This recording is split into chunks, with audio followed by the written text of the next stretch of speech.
بسم اللہ الرحمن الرحیم. In the name of Allah, the Beneficent, the Merciful. بسم اللہ الرحمن الرحیم. عزیز طلباء و طالبات، سیرت النبی صلی اللہ علیہ وآلہ وسلم کے حوالے سے جو لیکچرز ہم ریکارڈ کر رہے ہیں، اس میں آج ہمارا موضوع ہے عہد نبوی کا نظام حکومت، یعنی آن جناب صلی اللہ علیہ وآلہ وسلم نے جو اسٹیٹ قائم کی، جو ریاست بنائی، اس میں نظم حکومت کیسے چلتا تھا، اس میں جو ہے وہ معاملات حکومت کے وہ ان کی نوعیت کیا تھی. اس سے ایک طرف تو ہمیں یہ پتہ چلے گا کہ عہد نبوی میں نظام حکومت کی کیا نوعیت تھی اور کون کون سے اس کے اندر لوازمات تھے، ضروریات تھیں، اہم چیزیں تھیں، اس کے مختلف پہلو تھے، ایلیمنٹس تھے، اور ساتھ ہی ہم یہ بھی جان سکیں گے کہ ایک آئیڈیل نظام حکومت کس طرح کا ہوتا ہے، اس کے اندر کیا خصوصیات ہوتی ہیں، کیا خوبیاں ہوتی ہیں، کیونکہ مسلمان جو ہے وہ جس نظام حکومت کو، جس اصول ریاست کو آئیڈیلائز کرتے ہیں یا اپنا مطمع نظر بناتے ہیں کہ اس طرح کا ہمارا نظام ہونا چاہیے، جس طرح کہ آپ بھی دیکھتے ہیں کہ ہماری سوسائٹی میں بھی اکثر آپ کو یہ سننے میں، دیکھنے میں آتا ہوگا کہ ہمارا نظام اس طرح سے ہونا چاہیے جیسے آن جناب صلی اللہ علیہ وسلم کا نظام تھا، جیسے خلفائے راشدین کا نظام تھا. تو یہ ایک جو خواہش ہے یا ڈیزائر ہے مسلمانوں کے اندر، یہ اسی وجہ سے ہے کہ وہ اس کو آئیڈیلائز کرتے ہیں کہ وہ ایک بہترین نظام تھا اور خوبصورت نظام تھا، اور جس میں لوگوں کی فلاح و بہبود کا خیال رکھا جاتا تھا، عدل و انصاف اور دیگر اس طرح کی جو ہے وہ اعلیٰ جو صفات ہیں یا خصوصیات ہیں ایک نظم ریاست میں پائی جاتی ہیں، وہ اس کے اندر موجود تھیں. تو اس موضوع کے تحت یعنی عہد نبوی میں کس طرح کی حکومت تھی، نظام کیا تھا، کس طرح اسٹیٹ چلائی جاتی تھی، اس کے حوالے سے مختلف پہلوؤں سے بات ہو سکتی ہے. لیکن اگر ہم سیرت النبی کا مطالعہ کریں اور کتاب و سنت کو غور سے پڑھیں تو ہمیں جو خصوصیات، جو خوبیاں نظر آتی ہیں، ان میں سے اہم اور نمایاں جو خصوصیات ہیں اور عہد نبوی کے نظام حکومت کے جو اہم پہلو ہیں، ان کو میں نے یہاں مرتب کیا ہے اس لیکچر میں. تو اس کے اہم نکات پر ہم ون بائی ون گفتگو کریں گے. اس میں پہلی چیز جو ہے وہ حاکمیت الہیہ کا پوائنٹ ہے. حاکمیت الہیہ کا مطلب یہ ہے کہ اس دنیا پر اصل حاکم اللہ تعالیٰ کی ذات ہے، اور ایک اسلامی ریاست یا اسلامی بنیادوں پر بننے والی یا تشکیل پانے والی جو ریاست ہے، جو اسٹیٹ ہے، اس میں یہ اصل الاصول کے طور پر بات مانی گئی ہوتی ہے یا ماننی چاہیے کہ اصل مالک اس دنیا کا اللہ تعالیٰ ہے اور حاکم اصلی بھی وہی ہے. یعنی اصل میں جس کو حکومت کرنے کا اختیار حاصل ہے اور جو فی الواقع حاکم ہے وہ اللہ تعالیٰ ہے. اب اس کو ذرا سمجھنے کی ضرورت ہے کہ فی الواقع حاکم اور حکومت کرنے کا اختیار اس کو سونپنے کا کیا مطلب ہے. فی الواقع کا مطلب یہ ہے کہ حقیقتاً کوئی مانے یا نہ مانے، حاکم اللہ تعالیٰ ہے. چونکہ اس کائنات کا حاکم اللہ تعالیٰ ہے تو اس کائنات کے اندر جو چھوٹے یونٹس ہیں، پھر اس کے آگے جو ہے وہ ہم زمین ہے دیکھتے ہیں، یہاں مختلف ممالک ہیں، مختلف جو ہے وہ علاقے ہیں، مختلف خطے ہیں، پھر ان کے نظام ہائے حکومت مختلف لوگوں کے سپرد ہیں. لیکن یہ سب چیزیں عارضی ہیں. اصل حاکم جو ہے وہ چونکہ اس کائنات کا اسلامی نقطہ نظر سے اس کائنات کا خالق اللہ تعالیٰ ہے، اسی نے یہ کائنات بنائی ہے اور اسی نے جو ہے زمین میں انسان کو تخلیق کیا ہے، اور اسی کا یہ مطالبہ ہے کہ اس کے احکام کو انسان بطور نائب یہاں نافذ کرے اور اس کے مطابق جو ہے وہ زندگی گزارے۔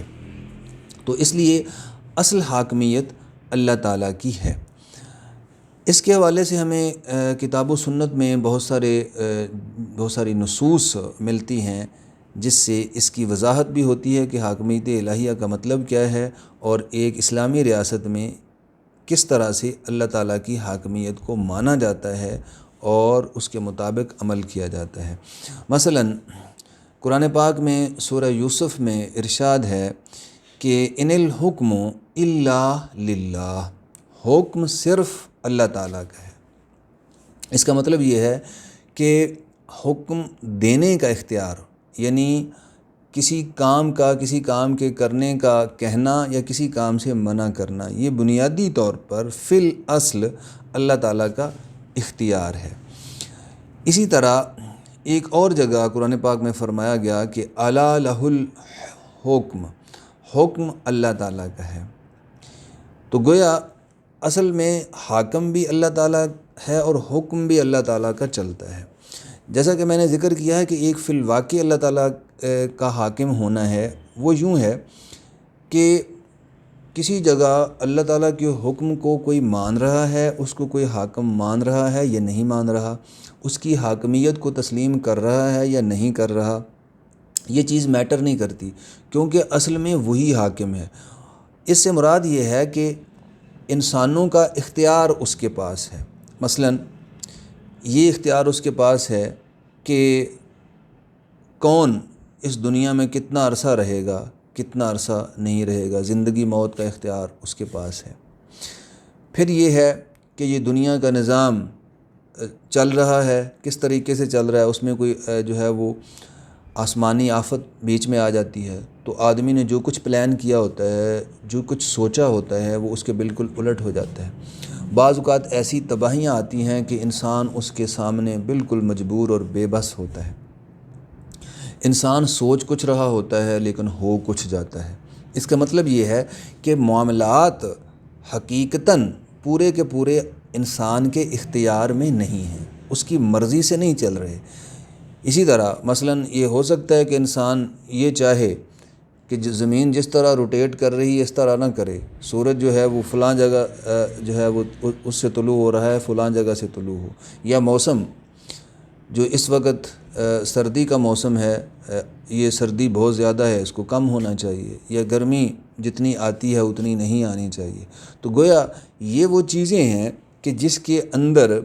انسان مجبور ہے، اور یہ ساری کی ساری چیزیں نیچرل اللہ تعالیٰ کی ثوابدید اور مرضی کے مطابق ہوتی ہیں، چاہے آدمی ان کی خواہش کرے یا نہ کرے۔ تو گویا اس کا مطلب یہ ہے کہ اس طرح کی چیزوں سے ہمیں یہ بات سمجھ آتی ہے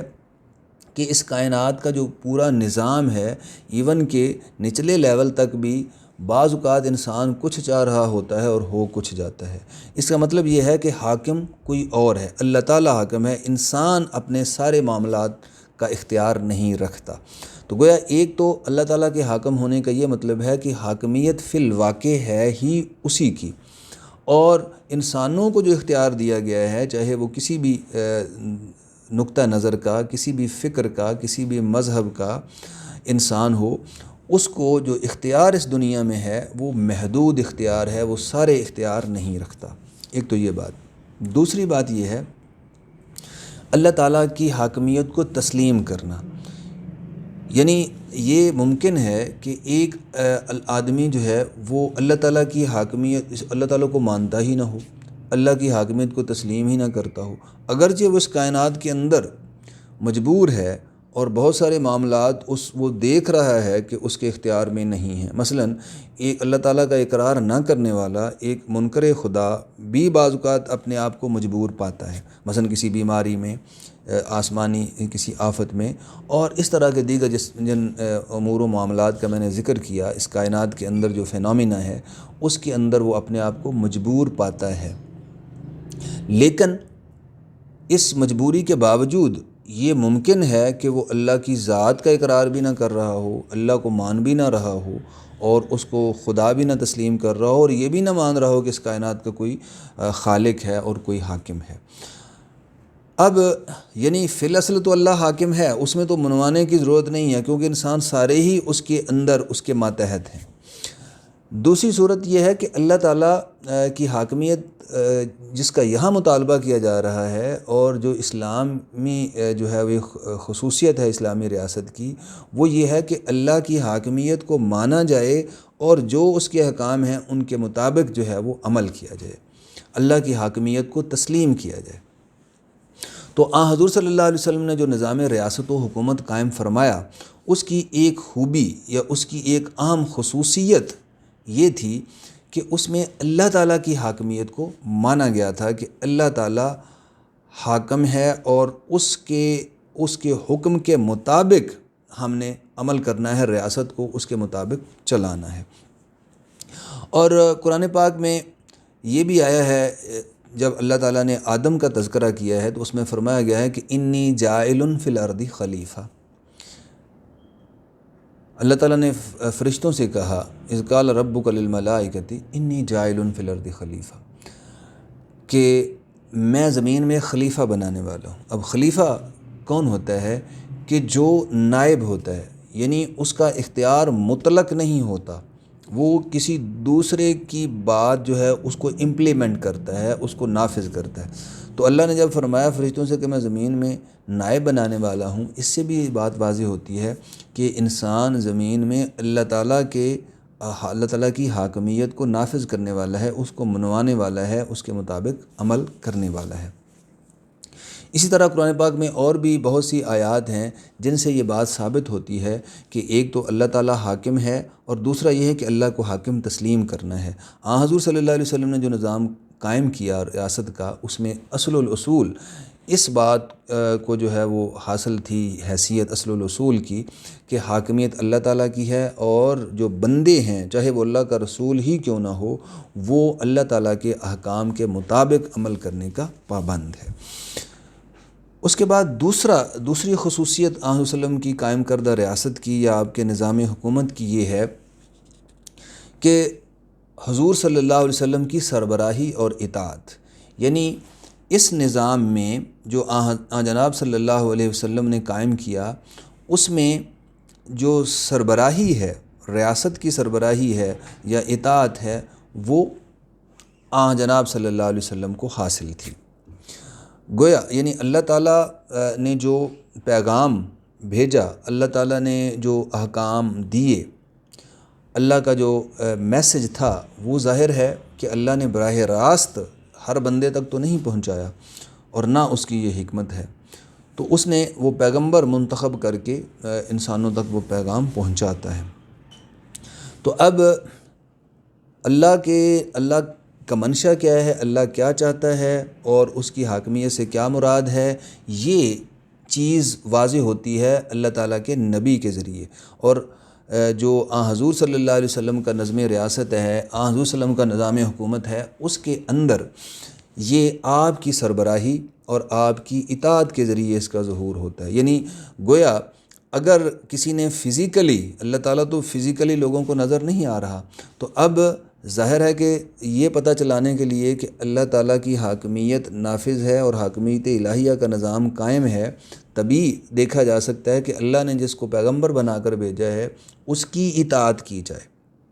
تو گویا اسلامی ریاست کی ایک خصوصیت یہ ہے کہ اس میں اللہ کے رسول کی اطاعت کی جاتی ہے۔ کیوں؟ اس لیے کہ من یطیع الرسول فقد اطاع اللہ، خود قرآن پاک میں اللہ تعالیٰ نے فرمایا کہ جس نے رسول کی اطاعت کی اس نے اللہ کی اطاعت کی۔ یعنی اللہ کی حاکمیت آپ تب مان رہے ہیں جب آپ اللہ کے رسول کی اطاعت کر رہے ہیں۔ اگر آپ اللہ کے رسول کی اطاعت نہیں کر رہے تو گویا اللہ کی حاکمیت کو بھی تسلیم نہیں کر رہے۔ حاکمیت الہیہ کا جو ایک ویزیبل ایک صورت ہے، یعنی جو آپ کے سامنے نظر آ رہی ہے، وہ اللہ تعالیٰ کہ نبی کے ارشادات، ان کی سیرت،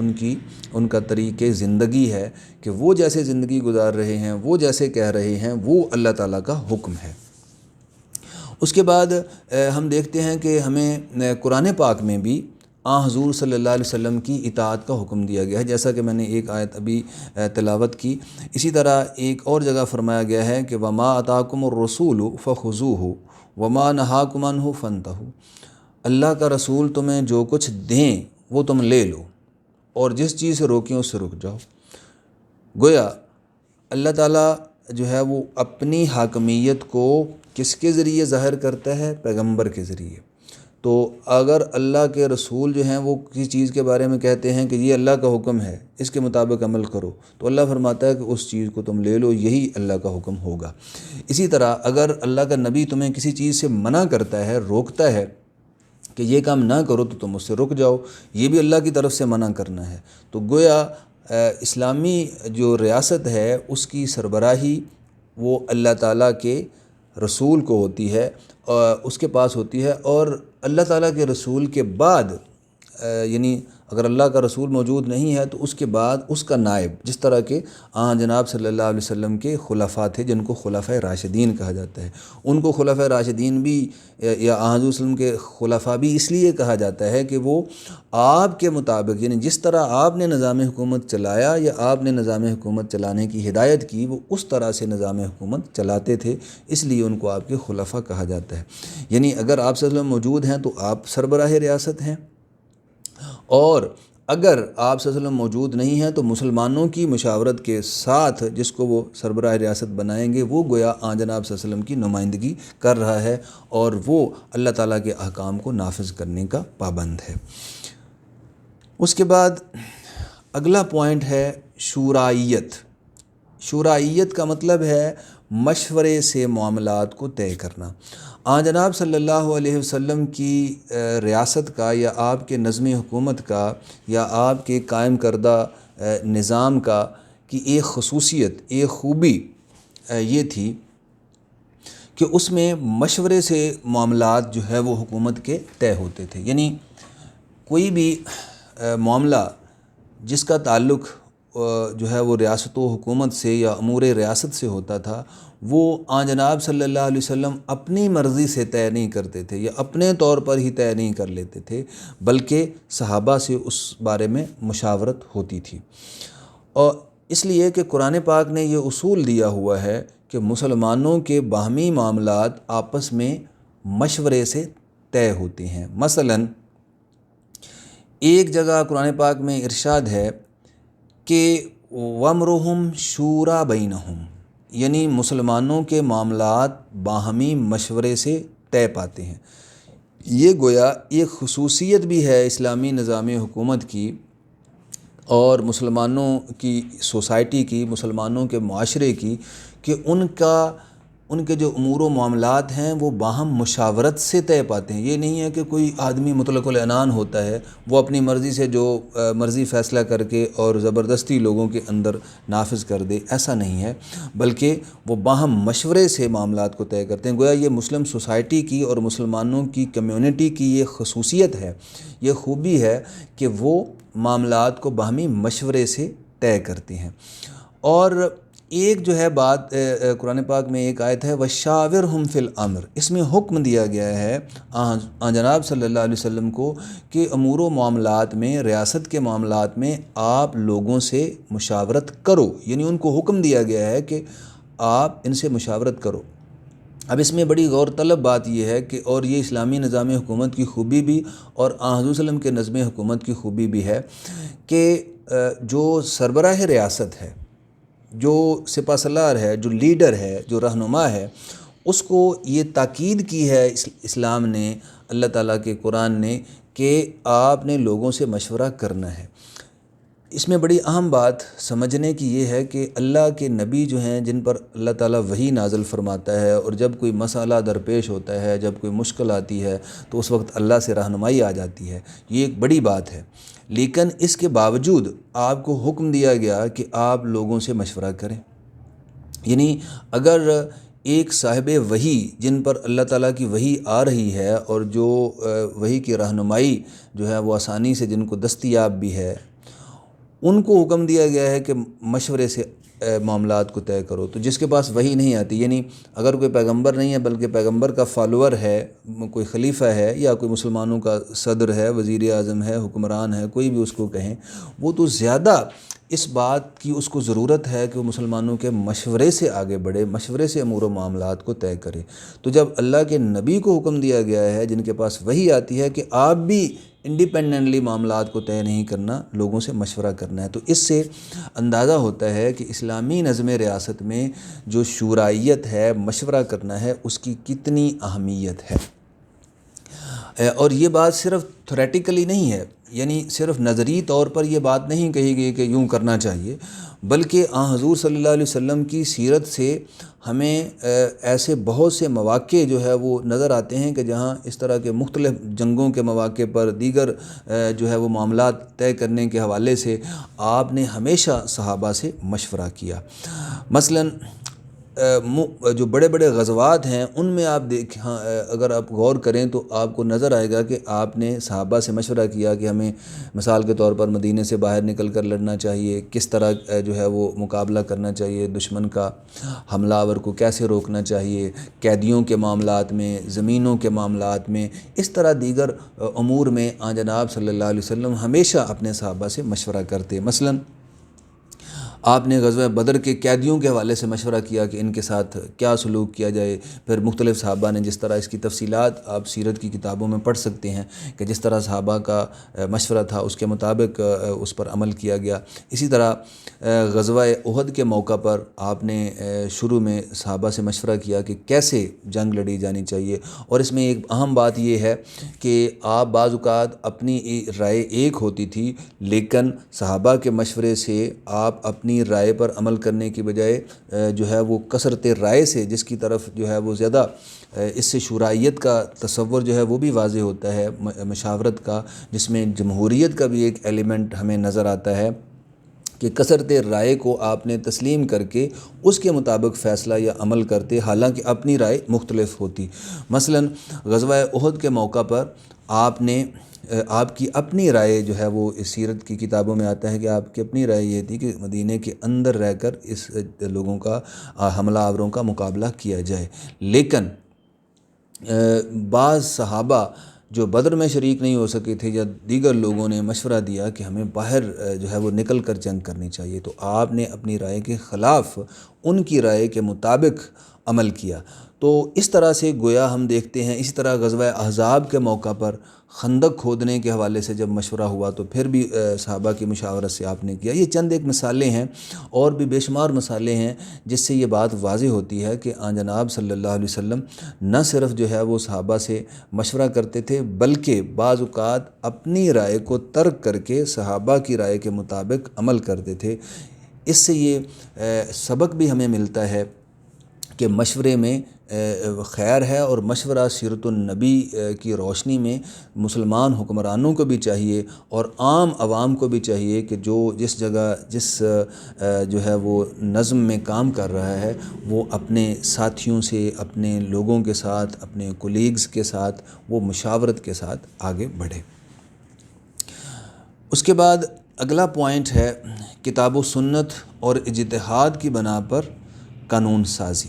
یعنی آن جناب صلی اللہ علیہ وآلہ وسلم کے نظام حکومت کا، یا آپ نے جو ریاست قائم کی اس کی یہ خصوصیت، یا آپ کے نظام حکومت کی یہ خوبی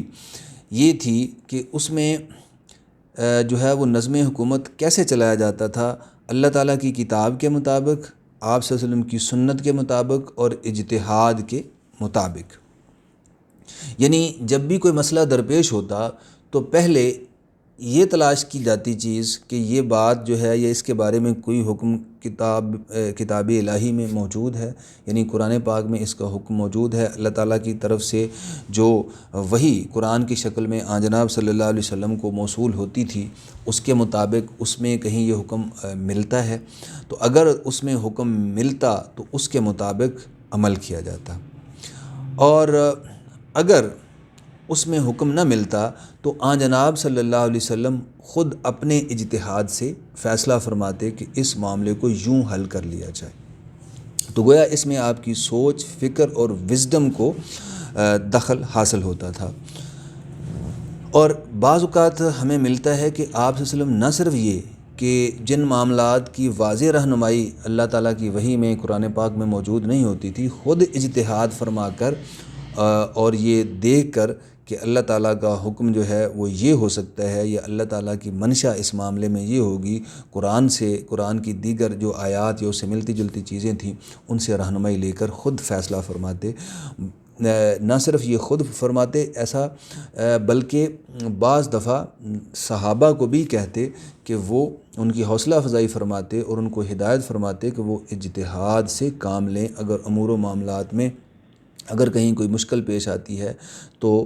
کتاب اللہ کو دیکھیں، اور پھر جو ہے وہ اللہ تعالیٰ کے نبی کی سنت کو دیکھیں، اگر وہاں بھی نہیں ملتا تو وہ خود اجتہاد سے اس مسئلے کا فیصلہ کریں۔ اس کے حوالے سے معروف واقعہ حضرت معاذ بن جبل رضی اللہ عنہ کا ہے کہ جب ان کو جناب صلی اللہ علیہ وسلم نے یمن کا حاکم بنا کر بھیجا تو ان سے آپ نے دریافت فرمایا کہ یہ بتائیں کہ آپ وہاں جب جاؤ گے تو وہاں لوگوں کے مختلف مقدمات آپ کے سامنے آئیں گے، مختلف امور و معاملات میں آپ کو مسائل پیش ہوں گے، تو ان کو حل آپ کیسے کریں گے؟ تو اس واقعے میں بڑی خوبصورت ایک رہنمائی ہے مجتہدین کے لیے بھی اور امت مسلمہ کے جو حاکم ہیں، جو مختلف اداروں کے سربراہ ہیں، ان کے حوالے سے بھی، اور کس طرح اللہ کے نبی، اللہ اور اس کے رسول کے احکام کے مطابق عمل کرنے کے لیے کوشش کرنی چاہیے، اس کے بارے میں بھی بڑی اہم رہنمائی ملتی ہے۔ آپ صلی اللہ علیہ وسلم نے معاذ بن جبل سے کہا کہ کیسے تم معاملات کو فیصلہ کرو گے؟ انہوں نے کہا کہ جب کوئی مسئلہ درپیش ہوگا تو میں اللہ تعالیٰ کی کتاب کو دیکھوں گا۔ تو آپ صلی اللہ علیہ وسلم نے فرمایا کہ اگر تمہیں اللہ کی کتاب میں وہ حکم کہیں نہ ملے تو تم کیا کرو گے؟ انہوں نے کہا کہ میں اللہ کے نبی کی سنت کو دیکھوں گا، یعنی اگر اللہ کی کتاب میں کوئی براہ راست یا واضح طور پر اس معاملے کے بارے میں حکم موجود نہیں جو میرے سامنے ہے، تو میں دیکھوں گا کہ حضور صلی اللہ علیہ وسلم نے بھی کوئی اس طرح کا کوئی فیصلہ کیا ہے، آپ کی سنت موجود ہے یا آپ نے کوئی بات کہی ہوئی ہے۔ تو گویا اگر آپ کی سیرت میں وہ چیز ملتی ہے، آپ کی سیرت میں، آپ کی شخصیت میں آپ نے جو فیصلے فرمائے اس کے اندر، آپ کی سنت میں، تو اگر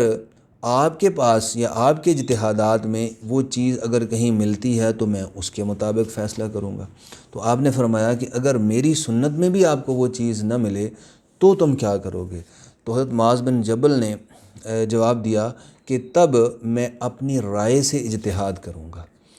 مطلب یہ ہے کہ اب میں خود سوچوں گا، یعنی پہلے تو میں دیکھوں گا کہ قرآن میں کیا کہا گیا، پھر جناب نے کیا کہا، اور اگر ان دونوں میں نہیں ملتا تو اب میں دیکھوں گا کہ اللہ کی کتاب اور رسول صلی اللہ علیہ وسلم کی سنت میرے سامنے ہے دیگر امور و معاملات کے حوالے سے، تو میں اس کو سامنے رکھتے ہوئے اب اس مسئلے کا فیصلہ اپنی رائے سے کروں گا کہ یہ اللہ اور اس کے رسول کے دیے ہوئے احکام کی روشنی میں میری یہ رائے بنی ہے۔ اب وہ جو رائے ہے وہ چونکہ انڈیپینڈنٹ رائے تو ہوگی، اجتہاد تو ہوگا، لیکن ہوگی اللہ اور اس کے نبی کے بتائے ہوئے احکام، اصول و ضوابط کی روشنی میں، اس لیے وہ اللہ کے احکام اور رسول کے احکام کے مطابق ہی ہوگی۔ تو گویا یہ جب انہوں نے کہا کہ میں اپنی رائے سے اجتہاد کروں گا تو حضور صلی اللہ علیہ وسلم نے ان کی تصویب فرمائی، اور آپ نے فرمایا کہ اللہ کا شکر ہے کہ جس نے میرے فرستادہ، میرے بھیجے ہوئے شخص کی رائے کو میری رائے کے موافق بنا دیا۔ گویا آپ نے ان کی حوصلہ افزائی کی کہ بالکل یہی طریقہ ہونا چاہیے آپ کا حکومت کرنے کا، لوگوں کے معاملات کو حل کرنے کا، ان کے مسائل کو جو ہے وہ ایڈریس کرنے کا، یہی اصول ایک مومن کے لیے شایان شان ہے کہ پہلے اللہ کی کتاب کو دیکھے، وہاں سے حکم نہ ملے تو سنت رسول کو دیکھے، اور وہاں سے بھی حکم نہ ملے تو وہ اپنی رائے سے پوری دیانتداری کے ساتھ اجتہاد کرے کہ اللہ اور اس کے رسول کا یہ حکم ہوگا۔ تو گویا اسی طرح جو ہے وہ کتاب و سنت اور اجتہاد کی بنا پر جو ہے وہ قانون سازی ہوتی تھی۔ اللہ کے نبی کی بنائی ہوئی ریاست میں اسی طرح سے معاملات کو حل کیا جاتا تھا، اور اس سے جو روشنی ہمیں ملتی ہے یا ایک حاکم کو روشنی لینی چاہیے اللہ کے نبی کی سنت سے اور سیرت سے، وہ یہ ہے کہ ہمیں بھی اور حکمرانوں کو بھی معاملات، مسلم حکمرانوں کو بھی اسی طرح حل کرنے چاہیے، اللہ کی کتاب، اس کے نبی کی سنت اور اجتہاد کے ذریعے۔ اس کے بعد اگلا پوائنٹ آپ صلی اللہ علیہ وسلم کی جو نظم حکومت یا نظم ریاست ہے، اس کے اندر ایک اہم پہلو یا خوبی یا ایلیمنٹ اس کا وہ ہے عوامی فلاح و بہبود پر توجہ۔ یعنی حضور صلی اللہ علیہ وسلم اس بات کا خیال رکھا کرتے تھے کہ ان کی حکومت اور ریاست کے اندر ان کی بنائی ہوئی اسٹیٹ کے اندر جو عام لوگ ہیں اور جو ایسے محروم طبقات کے لوگ ہیں ان کا خیال رکھا جائے اور ان کی ضروریات کو پورا کرنے کا انتظام کیا جائے۔ بہت ساری مثالیں اس معاملے میں دی جا سکتی ہیں کہ کس طرح رسول اللہ صلی اللہ علیہ وآلہ وسلم نے غریبوں اور مسکینوں کا نہ صرف ان کے بارے میں تعلیم دی اور لوگوں کو اس طرف متوجہ کیا کہ ان کے ضروریات کا خیال رکھا جائے، بلکہ خود بھی آپ صلی اللہ علیہ وسلم نے بہت زیادہ اس پر توجہ دی، اور حتیٰ کہ آپ بعض اوقات ضرورت مندوں کی ضرورت کو پورا کرنے کے لیے قرض بھی اٹھا لیتے۔ یعنی کوئی سائل آیا ہے، کوئی اللہ کی مخلوق جو ہے اس میں سے کوئی جو ہے وہ بندہ، کوئی مرد، کوئی عورت، کوئی غلام، وہ ضرورت مند ہے اور آپ محسوس کرتے کہ اس کی مدد کی جانی چاہیے، لیکن پاس کچھ نہ ہوتا تو آپ قرض لے کر بھی اس کی مدد فرماتے تھے۔ اسی طرح ہم دیکھتے ہیں کہ اصحاب صفہ یعنی فلاح و بہبود کے معاملے کو اگر دیکھیں تو اصحاب صفہ میں سے کچھ لوگ ایسے تھے کہ جن کے پاس وسائل رزق جو ہے وہ بہت محدود تھے یا نہیں تھے، تو ان کی مدد آن حضور صلی اللہ علیہ وسلم فرمایا کرتے۔ بہت ساری مثالیں ہمیں ملتی ہیں کہ کس طرح غریبوں اور مسکینوں کی مدد جو ہے وہ آپ کیا کرتے اور اس بات کا باقاعدہ حکم دیا کرتے کہ ان لوگوں کی مدد کی جائے۔ اس طرح مثال کے طور پر غلام تھے یا غریب جو ہے وہ مسلمان تھے۔ حتیٰ کہ آپ صلی اللہ علیہ وسلم کی ایک حدیث ہے کہ آپ نے فرمایا کہ السلطان فالسلطان ولی من لا ولی اللہ۔ ایک حدیث میں یہ بھی آتا ہے کہ انا ولی من لا ولی اللہ، کہ جس کا کوئی ولی نہیں اس کا میں ولی ہوں، یعنی جس کا کوئی والی نہیں، جس کی مدد کرنے والا جو غریب ہے اور اس کا کوئی اس کے معاملات کو جو ہے ایڈریس کرنے والا، اس کے مسائل کو ایڈریس کرنے والا کوئی نہیں، تو میں ہوں، میں اس کے مسائل کو حل کروں گا۔ اسی طرح آپ نے جب یہ فرمایا کہ فالسلطان ولی من لا ولی اللہ، تو اس کا مطلب یہ ہے کہ جس کا کوئی والی وارث نہیں ہے، گویا اس کا والی سلطان ہے، یعنی گویا سلطان کی، بادشاہ کی، حکمران کی، صدر کی، وزیر اعظم کی، جو بھی مسلمانوں کے حاکم کا جو بھی نام ہو ضروریات زمانہ یا وقت کے مطابق، وہ اس بات کا اسلامکلی ذمہ دار ہے کہ وہ لوگوں کی ضروریات کو پورا کرے۔ تو یہ گویا ایک فلاحی ریاست کا تصور ہے جو آن جناب صلی اللہ علیہ وسلم کی ریاست میں ملتا ہے کہ اس کے اندر کوئی آدمی بھوکا پیاسا نہیں رہ سکتا، اور آپ صلی اللہ علیہ وسلم نے تعلیم دی ہے کہ وہ آدمی، وہ شخص مجھ پر ایمان نہیں لایا جو خود تو پیٹ بھر کر کھانا کھاتا ہے لیکن اس کا ہمسایہ بھوکا رہتا ہے۔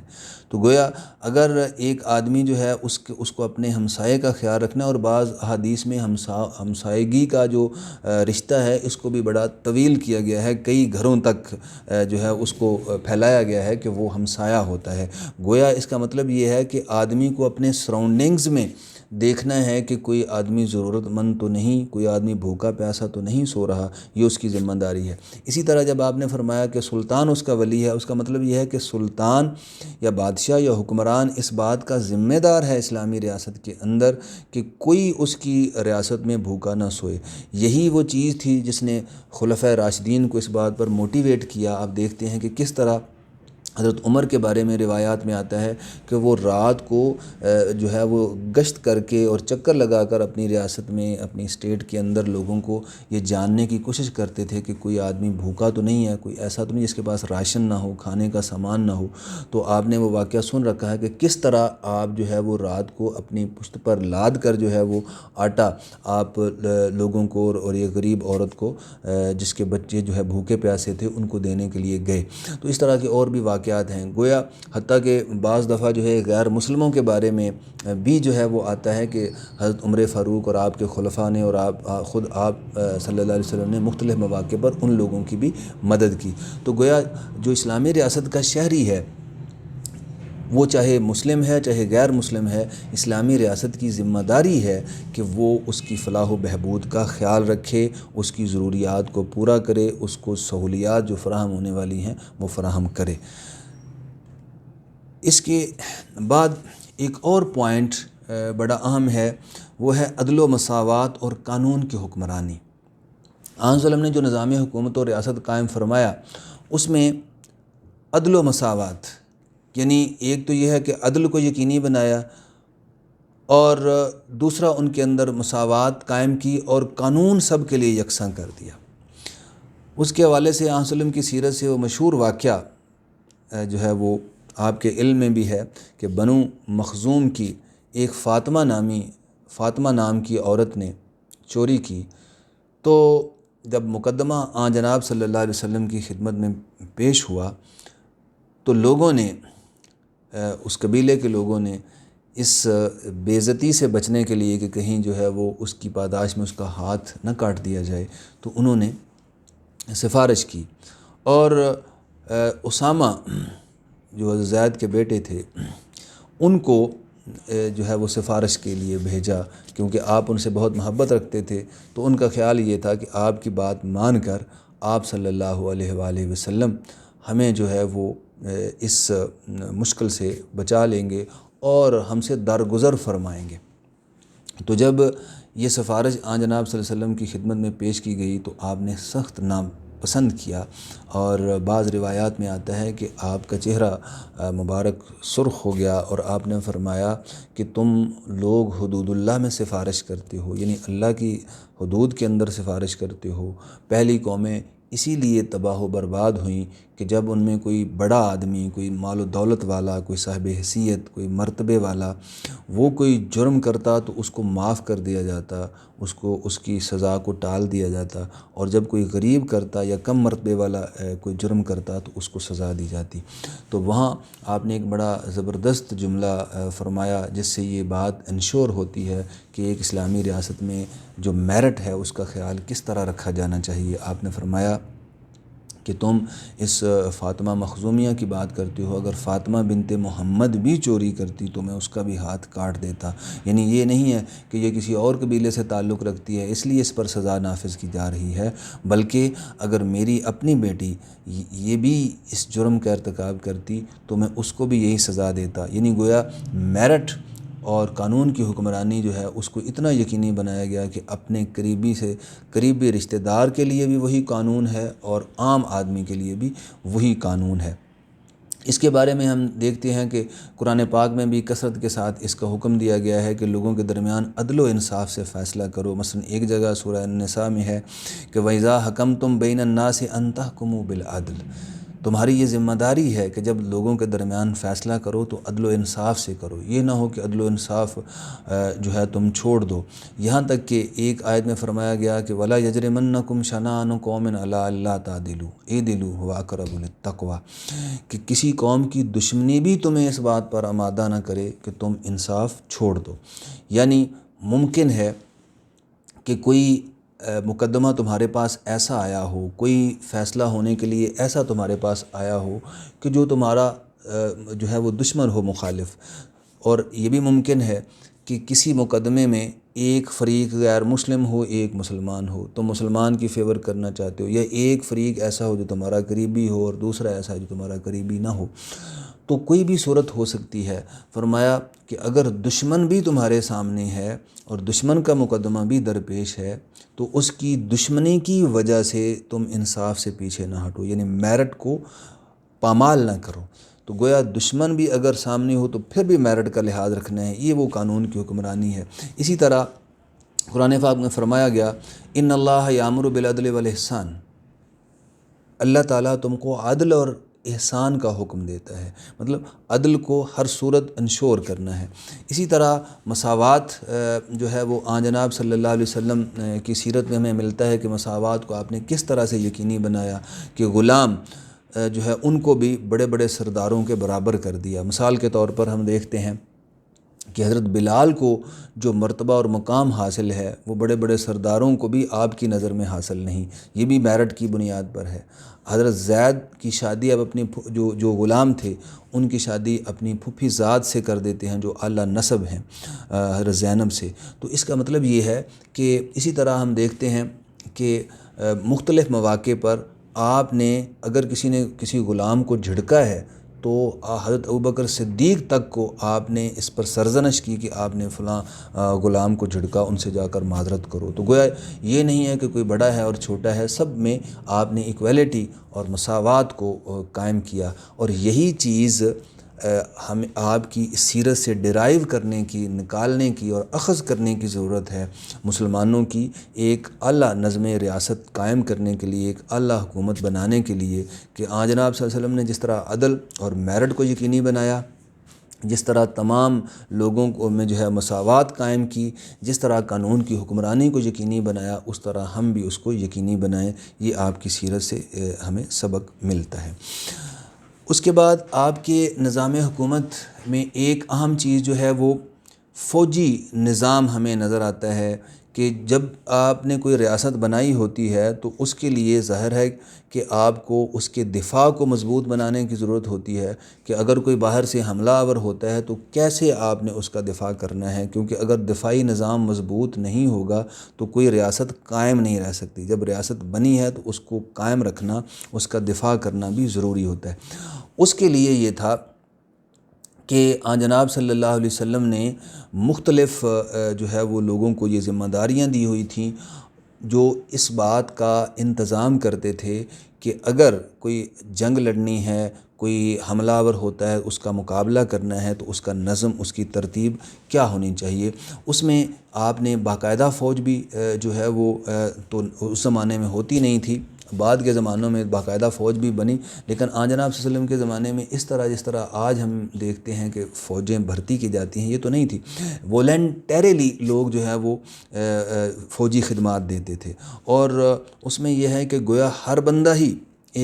فوجی تھا۔ جب جو ہے وہ جہاد کے لیے کال کیا جاتا تو لوگ حاضر ہو جاتے۔ اور نہ صرف یہ کہ فوجی نظام کے اندر آپ نے جو سلسلہ قائم کیا، لوگوں کو اس پر آمادہ کیا کہ آپ نے اللہ تعالیٰ کی راہ میں اگر ضرورت پڑے تو جنگ کرنی ہے، جہاد کرنا ہے، تو اس میں نہ صرف مرد شریک ہوتے بلکہ عورتیں بھی اس میں شریک ہوتی۔ تو ہم دیکھتے ہیں کہ جنگوں میں بعض اوقات ہمیں نظر آتا ہے کہ جب فوجی جو رضاکار فوجی ہوتے تھے، یعنی آپ کے فوجی نظام میں رضاکار فوجی تھے، جو جب ان کو بلایا جاتا تو وہ فوراً حاضر ہو جاتے تھے، تو اگر جنگوں میں جو ہے وہ فوجی زخمی ہو جاتے ہیں تو عورتیں کیا خدمت سر انجام دیتی ہیں کہ عورتیں ان کی زخموں کو کھانا پینا فراہم کرتی ہیں، زخمیوں کی مرہم پٹی کرتی ہیں، تو دیگر فوجیوں کا جو ہے وہ خیال رکھنے کے لیے کہ وہ خدمات سر انجام دیتی ہیں۔ تو اس سے ہمیں یہ بھی چیز ملتی ہے کہ ایک اسلامی نظام میں، اسلامی مسلم کمیونٹی کے اندر عورتوں کا کردار بھی بڑا اہم ہے، اور آج کل بھی اگر عورتیں جو ہیں وہ فوجی خدمات یا انجام دیتی ہیں مختلف مواقع پر، تو یہ بھی اللہ تعالیٰ کے نبی کی سنت کے مطابق ہے، اور عورتوں کا کردار جو ہے وہ بھی بہت زیادہ اہم ہے۔ اسی طرح فوجی نظام کے اندر ایک اہم چیز یہ بھی تھی کہ آپ فوجی معاملات میں بھی لوگوں سے مشاورت کرتے تھے، اور بعض اوقات دیکھا جاتا تھا کہ فلاں آدمی جو ہے وہ فوجی لحاظ سے اس کی ایکسپرٹیز کیا ہے، یعنی اس کی ذمہ داری یہ لگائی جاتی تھی کہ یہ مثال کے طور پر فلاں قبیلے سے جا کر بات چیت کرے، اس سے گفت و شنید کرے تو کس طرح کے رزلٹس آئیں گے۔ اسی طرح جو ہے وہ مثال کے طور پر غزوہ خندق کے موقع پر سلمان فارسی کے مشورے سے خندق کھودی گئی، چونکہ انہوں نے جو ہے وہ فارس میں ان کو اس کا تجربہ تھا، تو اس تجربے سے فائدہ اٹھایا گیا اور خندق کھود لی گئی، جس نے مسلمانوں کی بڑی مدد کی اس غزوے کے حوالے سے۔ تو گویا اس طرح مختلف لوگوں سے جن کی فوجی نوعیت کی ایکسپرٹیز ہوتی تھی، آپ ان سے مشاورت کرتے تھے۔ اس سے بھی ہمیں یہ سبق ملتا ہے کہ نظام حکومت کے اندر وہ لوگ جو فوجی حوالے سے، کسی بھی حوالے سے کوئی اپنی ایکسپرٹیز یا مہارت رکھتے ہیں، ان سے فائدہ اٹھانا چاہیے، اور ایک سپہ سالار کو چاہیے کہ وہ یہ دیکھے کہ کون آدمی فوجی نقطہ نظر سے کیا خدمات سر انجام دے سکتا ہے۔ اسی طرح آپ کے نظام حکومت کے حوالے سے جو میں نے نکات مرتب کیے، اس میں ایک صوبائی حکومتوں کا نظام ہے کہ آپ کی سلطنت یا آپ کی ریاست جو ہے اس کو مختلف صوبوں میں تقسیم کر دیا گیا تھا۔ مثلا مرکزی صوبہ جو ہے وہ مدینہ تھا، اس کے علاوہ مکہ، نجران، یمامہ، یمن، عمان، بحرین اور حضرموت، یہ اس طرح مختلف علاقے تھے، اور اس کے اندر مختلف علاقوں میں مختلف ذمہ داروں کو مقرر کیا گیا تھا جو امور و معاملات کی نگرانی کرتے تھے۔ اس سے ایک تو حضور صلی اللہ علیہ وسلم کا نظام کیسا تھا اور کس طرح آپ نے اپنی ریاست کو مختلف صوبوں میں تقسیم کیا تھا، یہ چیز سمجھ آتی ہے۔ دوسری اس سے ہمیں جو سبق ملتا ہے وہ یہ ہے کہ ایک اسٹیٹ یا ریاست کو جب آپ سب یونٹس میں تقسیم کر دیتے ہیں، چھوٹے یونٹس اس کے بنا دیتے ہیں، تو اس پر حکومت جو ہے اور اس کا نظام چلانا آسان ہو جاتا ہے۔ جب بڑی بڑی ریاستیں، بڑا جو ہے وہ اس کا نظام ہوتا ہے، طویل سیٹ اپ ہوتا ہے، تو سینٹرلائز چیزیں ہوتی ہیں، تو پھر لوگوں کو پورا نہ تو انصاف ملتا ہے، نہ ان کی ضروریات پوری ہوتی ہیں، نہ لوگ جو ہے اپنے حاکم تک ان کی ایکسیس ہوتی ہے۔ آج کل آپ دیکھتے ہیں کہ ہمارے ہاں بھی اس پر بات ہوتی ہے کہ جب کوئی نظام جو ہے وہ سینٹرلائز ہوتا ہے، یعنی ایک جگہ مثال کے طور پر ایک صوبے کے، بہت بڑا صوبہ ہے تو اس کے مرکز میں ہی ہر معاملہ جو ہے وہ سیٹل ہونا ہے، تو اس سے دور دراز کے لوگوں کو بہت زیادہ مشکلات پیش آتی ہیں۔ اس لیے بعض اوقات اس پر بات اور ڈیبیٹ ہوتی ہے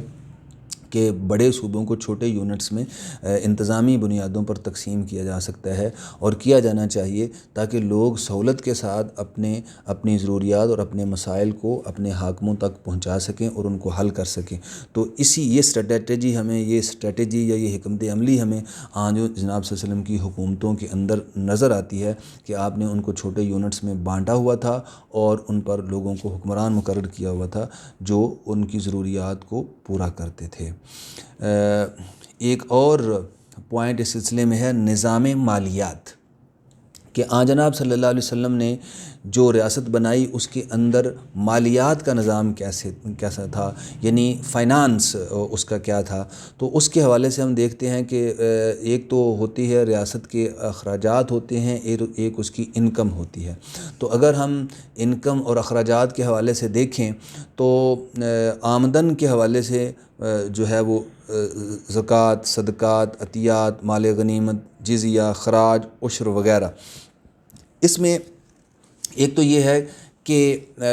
یہ جو چیزیں ہیں یہ آمدن کا ذریعہ بھی تھیں، اور ان کو جو ہے وہ اخراجات بھی، ان میں سے بعض چیزیں ایسی تھیں کہ جو اخراجات بھی جن لوگوں پر کیے جاتے تھے۔ مثال کے طور پر زکوٰۃ ایک تو وصول کی جاتی تھی مسلمانوں سے، 2.5% زکوٰۃ وصول کی جاتی تھی، اور اس زکوٰۃ کا پھر مصرف کیا تھا کہ زکوٰۃ کا مصرف یہ تھا کہ جیسا کہ قرآن پاک میں اس کی وضاحت کر دی گئی ہے 8 مصارف، اس میں غریبوں پر اس کو صرف کرنا۔ گویا ایک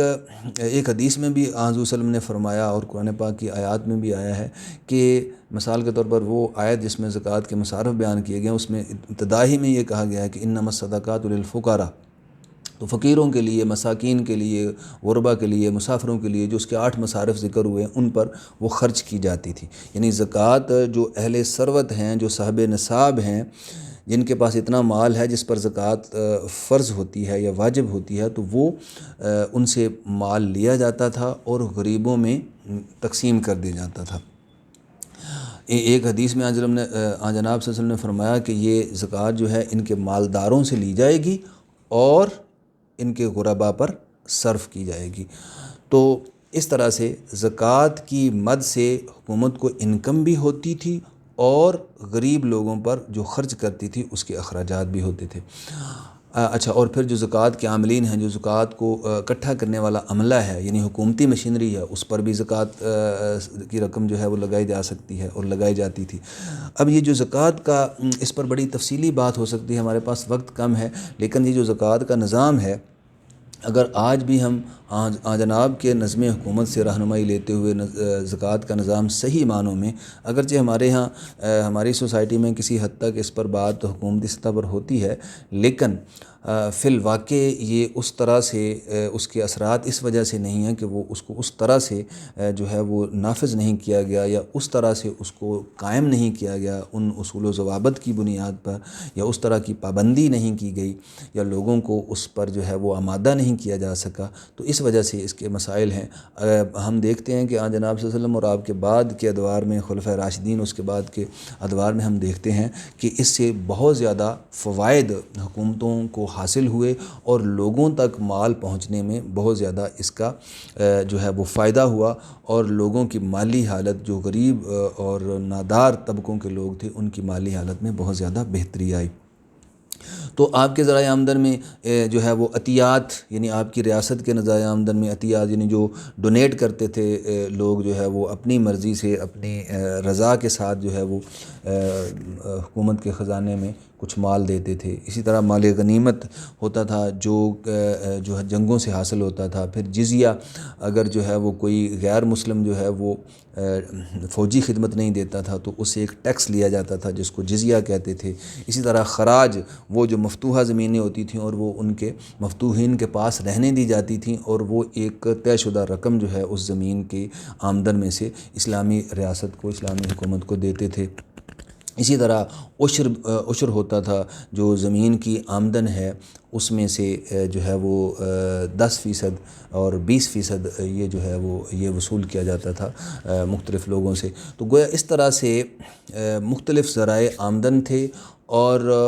اسی میں سے ریاست کا نظام چلایا جاتا تھا۔ آج بھی اگر ہم اس سے یہ سبق حاصل کریں کہ اس طرح کے جو ذرائع آمدن ہیں جو اسلامی ریاست میں جناب صلی اللہ علیہ وسلم کے عہد میں ہوتے تھے یا بعد میں صحابہ کرام کے زمانے میں ہوتے تھے، تو ایک معقول آمدن جمع ہو سکتی ہے۔ اگر ضرورت پڑے تو اسلامی ریاست جو ہے اس کو یہ حق حاصل ہے کہ وہ کوئی دیگر ٹیکس بھی عائد کر سکتی ہے، لیکن یہ جو اصل چیز اس میں دیکھنے کی یہ ہے کہ اسلامی ریاست کی آمدن تو ہے، تو کیا وہ عوامی فلاح و بہبود پر خرچ بھی کر رہی ہے؟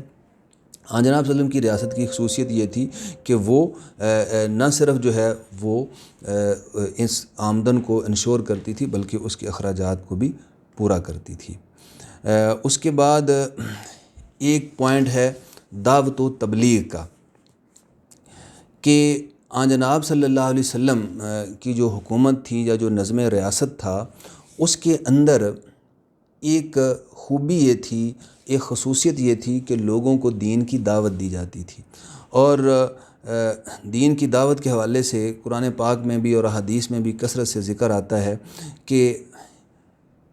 کنتم خیر، مثلاً یہ فرمایا گیا کنتم خیر امت اخرجت للناس تأمرون بالمعروف وتنہون عن المنکر، کہ تم ایک بہترین امت ہو جو لوگوں کے لیے نکالی گئی ہو، تم نیکی کا حکم دیتے ہو اور برائی سے روکتے ہو۔ تو یہ بھی ایک ذمہ داری ہے۔ جناب صلی اللہ علیہ وسلم کی ریاست کی خوبی یہ تھی کہ یہ ایک اس کو گویا انشور کیا جاتا تھا کہ لوگوں کو جو ہے وہ اخلاقی حوالے سے ان کو نیکی کی ہدایت کی جاتی رہے اور ان کو برائی سے منع کیا جاتا رہے۔ ایک باقاعدہ جو ہے وہ ایک نظام بنایا گیا تھا۔ آج کے دور میں بھی ہمیں اس نظام کی ضرورت ہے، اور تاکہ کچھ لوگ ایسے ہوں جو باقاعدہ ایک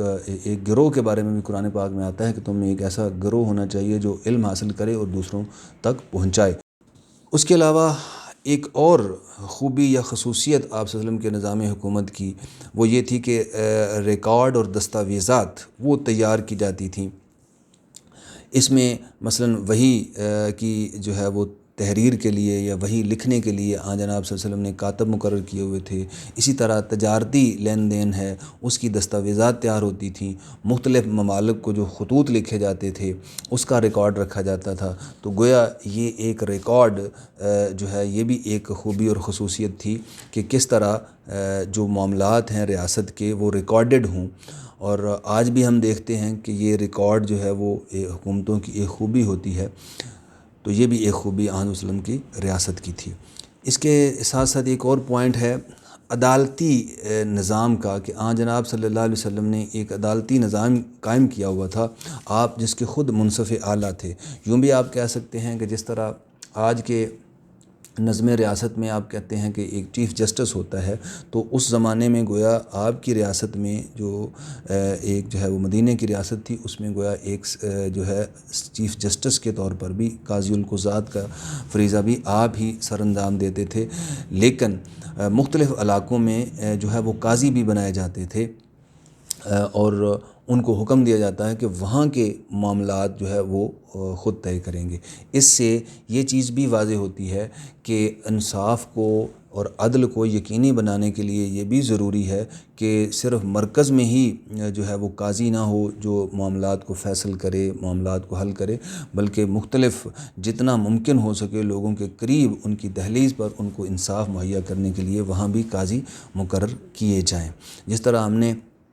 آپ صلی اللہ علیہ وسلم کی حکومتوں کے حوالے سے ذکر کیا کہ آپ نے مختلف علاقوں میں جو ہے وہ صوبائی حکومتیں یا سب یونٹ بنا رکھے تھے تاکہ لوگوں کو انصاف فراہم کرنے میں، لوگوں کے معاملات کو حل کرنے میں، سہولیات فراہم کرنے میں آسانی ہو۔ ایسے ہی مختلف لوگوں پر، مختلف جگہوں پر قاضی بھی مقرر کر رکھے تھے تاکہ لوگوں کو آسانی سے انصاف فراہم ہو سکے۔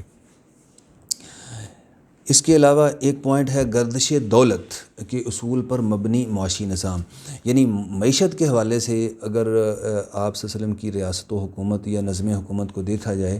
تو وہاں جو ہے وہ گردش دولت کا اصول کار فرما تھا۔ اس کے حوالے سے قرآن پاک نے جو ہدایت دی ہے وہ ہے کہ کئی لا یکون دولتاً بین الاغنیاء منکم، ایک مسلمان ریاست میں یہ نہیں ہونا چاہیے کہ دولت جو ہے وہ امراء میں ہی گردش کرتی رہے، بلکہ اس کا فلو اس طرح سے ہونا چاہیے کہ غریبوں کے پاس بھی دولت جائے۔ اور یہ جو ابھی ہم نے ایک پوائنٹ میں پڑھا تھا کہ آن جناب صلی اللہ علیہ وسلم کی ریاست میں جو ذرائع آمدن تھے جس میں زکوٰۃ، صدقات، عطیات وغیرہ چیزیں تھیں، تو ان کو جو ہے وہ پسماندہ اور غریب اور عام عوام کی فلاح و بہبود پر صرف کیا جاتا تھا، اور اس کی وجہ سے دولت گردش میں رہتی تھی۔ بہت زیادہ دولت جمع کرنے سے اسلام نے منع کیا، اور آپ صلی اللہ علیہ وسلم نے بھی نہ صرف یہ کہ دولت خود جمع نہیں کی بلکہ لوگوں کو بھی تلقین کی کہ وہ جو ہے وہ غریبوں کی مدد کریں، اور ایک خاص جو ہے وہ زکوٰۃ کے ساتھ ساتھ عطیات اور صدقات اور ڈونیشن جو ہے اس کی بھی حوصلہ افزائی فرمائی، تاکہ دولت جو ہے وہ چند ہاتھوں میں جمع ہو کر نہ رہ جائے۔ تو سارے کا سارا جو نظام زکوٰۃ و عشر وغیرہ کا تھا وہ اسی لیے تھا کہ جو ہے وہ مالدار لوگوں سے دولت جو ہے وہ نیچے تک جائے۔ آج بھی اگر ہم معاشی خوشحالی حاصل کرنا چاہتے ہیں، بعد میں ہم دیکھتے ہیں کہ آن جناب صلی اللہ علیہ وسلم کے دور کے بعد خلفائے راشدین اور پھر بعد کے ادوار میں مسلمان حکمرانوں نے، نیک جو مسلمان حکمران تھے، انہوں نے اس کو انشور کیا۔ آج بھی اگر ہم یہی اصول گردش دولت کا، اور دولت جو ہے وہ چند ہاتھوں میں جمع نہ ہو، سارے لوگوں کی طرف جائے، غریبوں کی طرف بھی جائے، تو یہ اس اصول کو اگر اپنا لیں تو بہت زیادہ معاشی مشکلات جو ہیں وہ حل کی جا سکتی ہیں۔ اسی طرح ایک پوائنٹ ہے شہری حقوق کا، یعنی آپ صلی اللہ علیہ وسلم کی ریاست میں شہری حقوق کو یقینی بنایا گیا تھا۔ اب شہری حقوق سے کیا مراد ہے کہ جو لوگ اس ریاست کے شہری ہیں، اس ریاست میں رہتے ہیں، ان کے بنیادی حقوق ہیں، بنیادی سہولیات ہیں۔ کسی کو کھانے کا مسئلہ ہے، کسی کو گھر کا مسئلہ ہے، کسی کی بیماری ہے، اس کو جو ہے وہ اس کی میڈیسن کا مسئلہ ہے، تو اس طرح کی ضروریات ہیں، انصاف ہے، اگر کسی کا کوئی مقدمہ ہے تو اس کو انصاف کی فراہمی، یعنی اب جو شہری ہیں وہ مختلف طرح کے ہو سکتے ہیں، اس میں مسلمان بھی ہو سکتے ہیں، غیر مسلم بھی ہو سکتے ہیں۔ تو حضور صلی اللہ علیہ وسلم کی ریاست میں بھی نہ صرف جو ہے وہ مسلمان شہریوں کے حقوق کو یقینی بنایا گیا تھا، ان کی فراہمی کو، بلکہ غیر مسلموں کے حقوق کی فراہمی بھی یقینی بنائی گئی تھی۔ اور ایسے بہت ساری مثالیں ملتی ہیں، مثلاً کہ ایک مقدمہ آن جناب صلی اللہ علیہ وسلم کے پاس آیا، ایک مسلمان فریق ہے اور ایک غیر مسلم ہے، تو آپ نے ان کے دلائل سن کر فیصلہ جو ہے وہ غیر مسلم کے حق میں دے دیا۔ اس کا مطلب یہ ہے کہ اگر میرٹ کے مطابق ایک حق جو ہے وہ غیر مسلم کا بنتا ہے تو آپ اپنے مسلم بھائی کی مخالفت میں فیصلہ دیں گے۔ یہ وہ حقوق کو یقینی بنانا تھا کہ چاہے کوئی بھی آدمی ہو۔ ہم دیکھتے ہیں کہ خلفائے راشدین کے ہاں بھی ہمیں ایسی مثالیں ملتی ہیں کہ مثلاً حضرت علی رضی اللہ عنہ کے حوالے سے ملتا ہے کہ ان کی ذرا چوری ہو گئی اور وہ حاکم وقت تھے، خلیفہ وقت تھے، تو قاضی کے پاس جب مقدمہ جاتا ہے تو قاضی دلائل سن کر فیصلہ جو ہے ان کے خلاف کر دیتا ہے، حالانکہ وہ حق پر تھے، لیکن دلائل کی بنیاد پر قاضی نے جو شہادتیں لیں، اس شہادتوں کی بنیاد پر قاضی نے کہا کہ شہادتوں کے نصاب کی وجہ سے فیصلہ جو ہے وہ حضرت علی کے حق میں نہیں جاتا، جو ہے وہ یہودی کے حق میں جائے گا۔ تو گویا اسلام اس بات کو یقینی بناتا ہے کہ شہری حقوق جو ہے وہ لوگوں کو ان کو انشور کیا جائے گا، اور اس میں اس بات کا لحاظ بھی نہیں رکھا جائے گا کہ وہ مسلم ہے یا غیر مسلم ہے۔ اس طرح ایک آخری پوائنٹ جو ہے وہ امور خارجہ کا ہے کہ ایک اسلامی ریاست کے اندر خارجی امور کیسے ہونے چاہیے۔ اس کے بارے میں بھی آن جناب صلی اللہ علیہ وسلم سے ہمیں رہنمائی ملتی ہے۔ آپ نے کس طرح دیگر لوگوں کے ساتھ روابط قائم کیے، خطوط لکھے، ان سے تعلقات بنائے، ان کے ساتھ خط و کتابت کی، اور بعض لوگوں کو اس پر مامور کیا کہ ان کے لوگوں جو ہے وہ باہر کے حکمرانوں کے جو خطوط آتے ہیں ان کے جواب لکھے جائیں، اور پھر اس پر مہر لگائی جاتی تھی۔ بعض کے ادوار میں بھی ہم نے دیکھا کہ مسلمانوں نے باہر کی حکومتوں کے ساتھ جو ہے وہ تعلقات بنائے، استوار کیے، ان سے معاہدات کیے۔ آج کی دنیا میں بھی ہم اسی اصول پر چلتے ہوئے جو ہے وہ باہر کی حکومتوں کے ساتھ ان کے ساتھ معاہدات کر سکتے ہیں، ان کے ساتھ لین دین کر سکتے ہیں۔ تو گویا یہ پوری کی پوری اسٹیٹ کا جو تعارف ہم نے کروایا ہے آن جناب صلی اللہ علیہ وسلم کے نظم حکومت کا، اس میں ایک تو ہمیں یہ چیز حضور صلی اللہ علیہ وسلم کی ریاست کے خد و خال سامنے آئے کہ کس طرح آپ کی ریاست تھی، اس کے ایلیمنٹس، اس کے اہم پہلو، اس کی خصائص کیا تھے، اور دوسری چیز جو میں نے ہر پوائنٹ کے تحت یہ واضح کرنے کی کوشش کی ہے کہ مسلمان حکمرانوں کو، آج کے حکمرانوں کے لیے اس میں کون سا سبق پوشیدہ ہے اور ان کو کس طرح سے وہاں سے رہنمائی مل سکتی ہے۔ اللہ تعالیٰ سے دعا ہے کہ وہ ہمیں آن جناب صلی اللہ علیہ وسلم کی جو ریاست ہے ان کی خصوصیات اور آپ کی تعلیمات، اس سے روشنی حاصل کر کے اپنی حکومت و ریاست کے معاملات کو بہتر کرنے کی توفیق عطا فرمائے۔ وآخر دعوانا ان الحمد للہ رب العالمین۔